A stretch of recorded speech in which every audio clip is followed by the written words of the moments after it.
स्वर कोकिला लता जी के जन्मदिन पर जाने उनकी जिंदगी से जुड़ी कुछ रोचक बातें। लता जी ने 13 साल की उम्र में पहली बार 1942 में आई मराठी फिल्म पहली मंगला गौर में गाना गाया था। उन्होंने पहली बार एक मराठी फिल्म कितनी साल 1942 के लिए गाना गाया था, लेकिन यह गाना कभी रिलीज ही नहीं हुआ। उनका पहला गाना जो रिलीज हुआ वह था नैथली चत्राची नवलाई। यह सॉन्ग मराठी फिल्म पहली मंगला गौर में रखा गया था। लता जी ने 10 फिल्मों में काम भी किया, जिनमें पहली मंगला गौर, बड़ी माँ और जीवन यात्रा प्रमुख हैं। वे आनंद अघन के नाम से गाने भी कंपोज किया करती थी। बंगाली भाषा में तारे आमी चोखने देखिनी और आमिनी गाने उन्होंने ही कंपोज किए थे। उन्होंने राम राम पाहुने जैसी 5 मराठी फिल्मों में भी गाने कंपोज किए। लता जी के कंपोज किए बंगाली गाने किशोर कुमार ने गाए थे। हिंदी फिल्मों में उनकी एंट्री साल 1947 में फिल्म आपकी सेवा के जरिए हुई। उन्होंने अब तक करीब 30,000 से ज़्यादा गाने गाए हैं। भारत सरकार ने लता जी को पद्म भूषण 1969 और भारत रत्न 2001 में सम्मानित किया था। लता मंगेशकर का पहला नाम हेमा था, मगर जन्म के 5 साल बाद माता पिता ने इनका नाम लता रख दिया था। लता ने 5 साल की उम्र में संगीत सीखना शुरू किया था। उनके गुरु थे दीनानाथ मंगेशकर।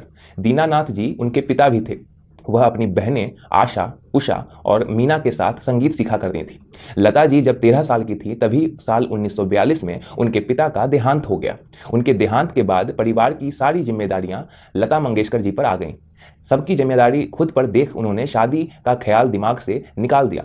जब शादी का ख्याल दिमाग में आता भी था तो वे उसे अमल नहीं करती थी। लता जी ने 5 साल की छोटी उम्र में पहली बार एक नाटक में अभिनय किया। इसके बाद 14 वर्ष की उम्र में लता जी फिल्मों में हीरो हीरोइन की बहन का रोल अदा किया करती थी। लेकिन लता जी की दिलचस्पी तो संगीत में ही थी, तो उन्होंने संगीत सीखना जारी रखा। आपको जानकर हैरानी होगी, लेकिन यह सच है कि लता जी केवल एक ही दिन स्कूल गई थी। दरअसल लता जी पहली बार अपनी छोटी बहन आशा भोसले के साथ स्कूल गई। दोनों को देख अध्यापक ने आशा भोसले को स्कूल से निकाल दिया। टीचर ने कहा दोनों को अलग अलग फीस देनी पड़ेगी, जिसके बाद लता जी ने भी स्कूल जाना छोड़ दिया।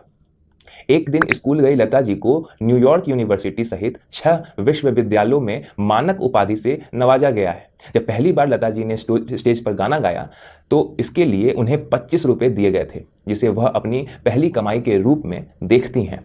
लता मंगेशकर जी फिल्म इंडस्ट्री की पहली महिला हैं जिन्हें भारत रत्न और दादा साहब फाल्के पुरस्कार प्राप्त हुआ है। साल 1974 में लता मंगेशकर जी ने दुनिया में सबसे अधिक गीत गाने का रिकॉर्ड बनाया था। इसे Guinness world of book record में भी दर्ज किया गया है। लता मंगेशकर ने 20 भाषाओं में 30,000 गाने गाए हैं। लता जी ने मोहम्मद रफ़ी के साथ भी बहुत से गाने गाए थे, लेकिन एक वक्त ऐसा भी आया था जब उन्होंने रफ़ी के से बातचीत बंद कर दी थी। लता जी जब 33 साल की थीं तो किसी ने उन्हें जहर देने की कोशिश की थी। 1962 की बात है। एक सुबह जब वो सोकर उठीं तो उन्हें पेट में तेज दर्द था। उल्टियां हुई जिसमें हरे रंग का पदार्थ था। वो हिलने की हालत में भी नहीं थी। शरीर में तेज दर्द था। डॉक्टर को बुलाया गया। डॉक्टर ने बताया कि जहर दिया गया है। कहा जाता है कि जिस दिन उल्टियां हुई उस दिन उनका खानसामा यानी कुक नौकरी छोड़ गया था। बचे हुए पैसे लिए बगैर वो भाग गया था। लता मंगेशकर को जहर देने के बाद उनकी छोटी बहन उषा मंगेशकर ने घर की रसोई का काम अपने हाथों में ले लिया था। शशिधर मुखर्जी, एक प्रसिद्ध निर्माता, ने पहले लता मंगेशकर जी की आवाज को बहुत पतली कहकर खारिज कर दिया था। आज कहा जाता है कि लता जी शुरू में नूरजहां की आवाज की नकल करती थीं, जो उस समय की एक प्रशंसित पार्श्व गायिका और अभिनेत्री थीं।